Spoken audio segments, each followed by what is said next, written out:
warahmatullahi wabarakatuh. Hai pemirsa Bandung TV, apa kabarnya nih? Semoga Anda selalu dalam keadaan sehat ya pemirsa. Bersama saya Dewi Pratiwi dan kali ini pemirsa saya sedang berada di Jalan Ranca Bolang kilometer 14, tepatnya di PT Geodipa Energi Unit Patuha. Nah, kira-kira apa sih PT Geodipa Energi Unit Patuha ini? Saya jelaskan pada pemirsa ya. Ini adalah perusahaan energi panas bumi. Energi panas bumi itu apa sih? Energi panas bumi adalah energi yang dihasilkan dari dalam bumi yang dimanfaatkan untuk menghasilkan listrik dan memanaskan bangunan. Tentunya energi ini bersifat terbarukan ya pemirsa, lebih ramah lingkungan dan juga stabil daripada energi angin atau surya yang bergantung pada kondisi cuaca. Nah, sebagai perusahaan yang beroperasi di tengah masyarakat, PT Geodipa Energi Unit Patuha ini tidak hanya fokus dalam produksi energi saja pemirsa, namun juga berkomitmen untuk terus tumbuh bersama masyarakat melalui berbagai program tanggung jawab sosial perusahaan atau CSR. Pemirsa penasaran ada apa saja dan bagaimana sih di dalamnya PT Geodipa Energi Unit Patuha ini? Ayo terus ikuti saya.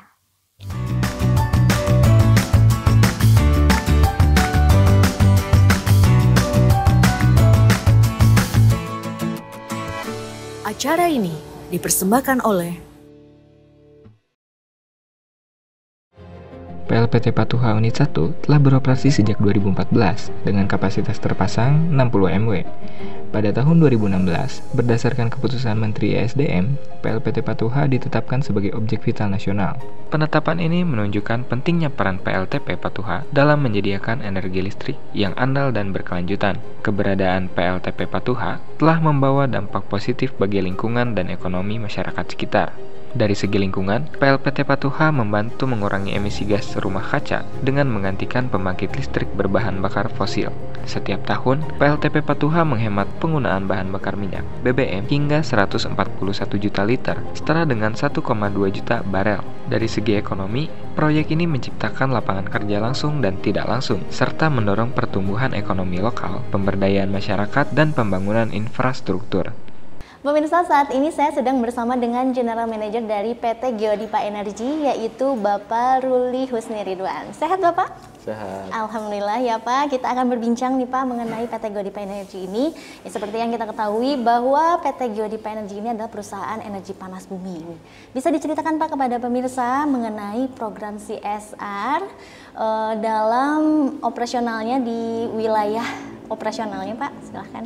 Ya, baik. Geodipa Energi sebagai sebuah BUMN di bawah Menteri Keuangan yang saat ini berfokus pada bidang energi panas bumi di Indonesia. Ini adalah salah satunya. PT Geodipa Energi memiliki visi yaitu menjadi perusahaan panas bumi yang terbaik di kelasnya yang memberikan kontribusi substansial terhadap target energi terbarukan Indonesia. Dalam menjalankan program CSR di wilayah operasionalnya, visi misi inilah yang menjadi guidance atau landasan utama dalam mengarahkan setiap aktivitas berkaitan dengan kegiatan CSR tersebut.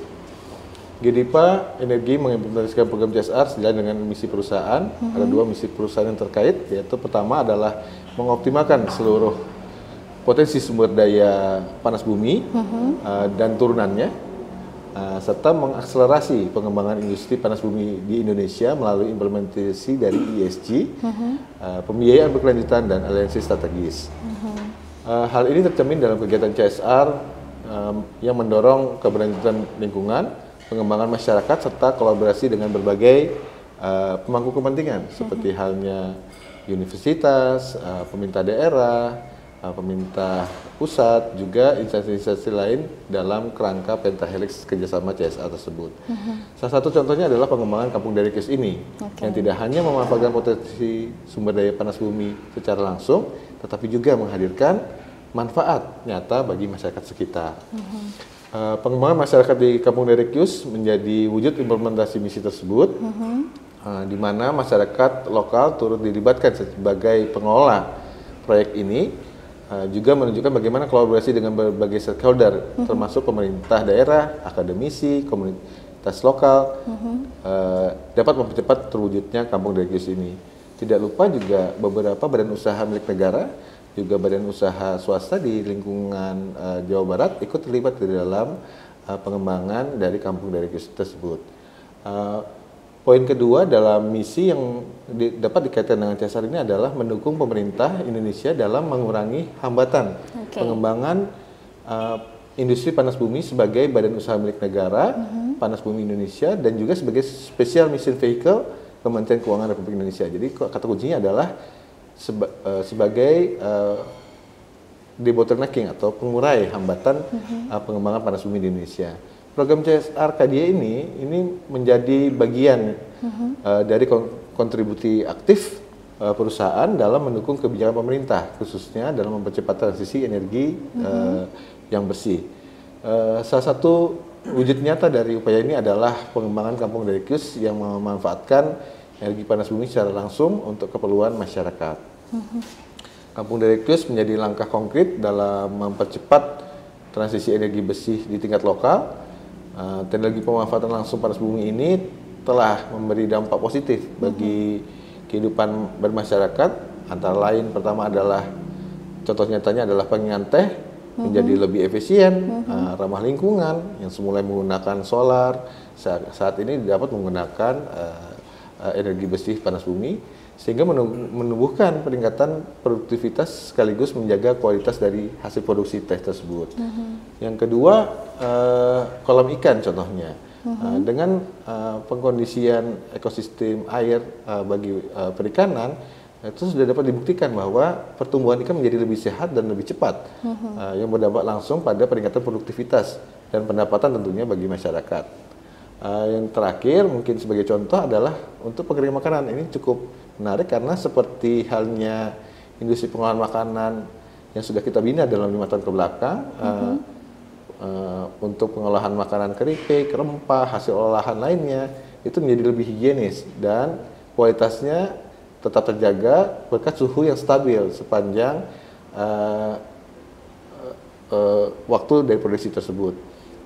Kondisi ini sangat bertolak belakang dengan kondisi sebelumnya di mana masyarakat masih menggantungkan diri pada cahaya matahari atau panas lingkungan untuk melakukan proses produksinya, sehingga kualitasnya tidak terjamin dan lain-lain yang menyebabkan harga produknya menjadi lebih rendah. Nah, inisiatif ini tidak hanya menunjukkan sinergi antara pengembang energi panas bumi dan pemberdayaan masyarakat, tapi juga menjadi contoh nyata bagaimana CSR dapat menjadi bagian dari strategi besar menuju ketahanan energi nasional dan keberlanjutan lingkungan. Oke. Baik pemirsa ya, tadi kita udah mendengar itu visi perusahaan dari PT Geodipa Energi mengenai program CSR yang beroperasional di wilayahnya ya Pak ya. Nah kira-kira apa saja Pak, bidang apa saja yang menjadi fokus utama dalam CSR ini, seperti yang tadi Bapak ada katakan, misalnya pendidikan, kesehatan atau pemberdayaan ekonomi masyarakat, dan apa yang menelatar belakangi dari tadinya pembangunan dan juga pengembangan dari Kampung Dairekius. Oke, kalau bicara latar belakang kenapa adanya Kampung Dairekius, sebenarnya tidak lepas dari bukan hanya tuntutan dari global issues bahwa semua masyarakat internasional menginginkan adanya pengurangan karbon. Kita di level lokal pun sebenarnya punya kegelisahan yang sama, di mana ada 2 hal penting saya kira perlu kita lihat. Pertama, dengan adanya infrastruktur jalan yang semakin bagus, tentu saja menjadi bukan hanya dampak positif, juga menjadi dampak negatif dalam hal kita tidak bisa mengelola apabila lahan-lahan kehutanan atau lahan konservasi yang ada di sekitar jalan akses tersebut dilakukan pemanfaatannya secara tidak terstandar oleh masyarakat. Itu kegelisahan kita yang pertama, bahwa dengan adanya jalan infrastruktur yang bagus, potensi untuk terjadinya penyerobotan lahan oleh masyarakat tanpa terkontrol itu menjadi lebih besar. Yang kedua, kegelisahan kami adalah kita sadar betul bahwa setiap 55 megawatt listrik yang kami hasilkan, kami itu paling tidak menghasilkan 25 megawatt thermal dari sisa hasil produksi kami. Sehari-hari masyarakat melewati pipa-pipa produksi kami tanpa tahu bahwa itu ternyata bisa bermanfaat langsung buat masyarakat. Betapa itu merupakan suatu kegelisahan bagi kami. Kami punya tuntutan sosial lingkungan, kami juga menyadari bahwa ada potensi besar di sini. Nah itulah yang melahirkan, melatar belakangi kenapa kami muncul dengan ide Kadia. Kita berharap bahwa dengan pemanfaatan energi sisa dari panas bumi yang sangat besar tersebut, itu bisa dirasakan langsung manfaatnya oleh masyarakat, sehingga masyarakat punya alternatif, tidak menjadikan pembabatan hutan atau pengalih status lahan di hutan itu menjadi alternatif utama, tapi sudah ada alternatif lain yang jauh lebih menarik, yaitu pemanfaatan langsung panas bumi. Perlu diketahui bahwa sekarang kita berbicara adalah skenario dari skala non komersial, itu kalau boleh dibilang 1/40 dari potensi yang ada. Dari 25 megawatt thermal tadi, baru 1/40-nya kita pakai buat Kadia. Masih ada 39 kali lebih besar untuk dikembangkan secara komersial. Dan jangan lupa, hari ini kita akan membangun unit 2 Patuha dengan kapasitas yang sama, 60 megawatt. Artinya kita punya potensi 25 megawatt thermal tambahan. Total ada 50 megawatt tambahan dari total komersial kami dengan PLN sampai unit ke-8. Kita nggak usah bicara rumit-rumit, paling tidak lebih dari 100 megawattan malah bisa dihasilkan dari unit Patuha untuk mengembangkan kampung dari ke sini. Lebih besar lagi. Lebih besar lagi. Kami berharap ini juga bisa ditiru oleh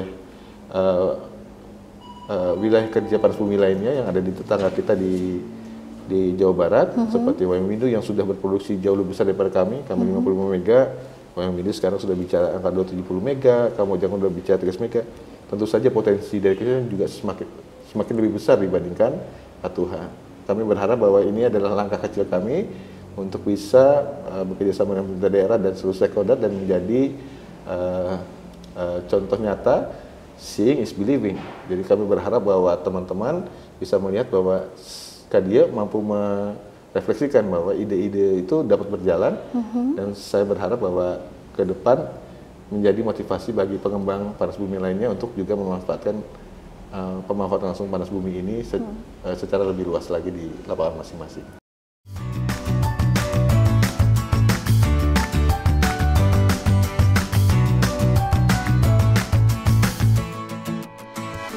Acara ini dipersembahkan oleh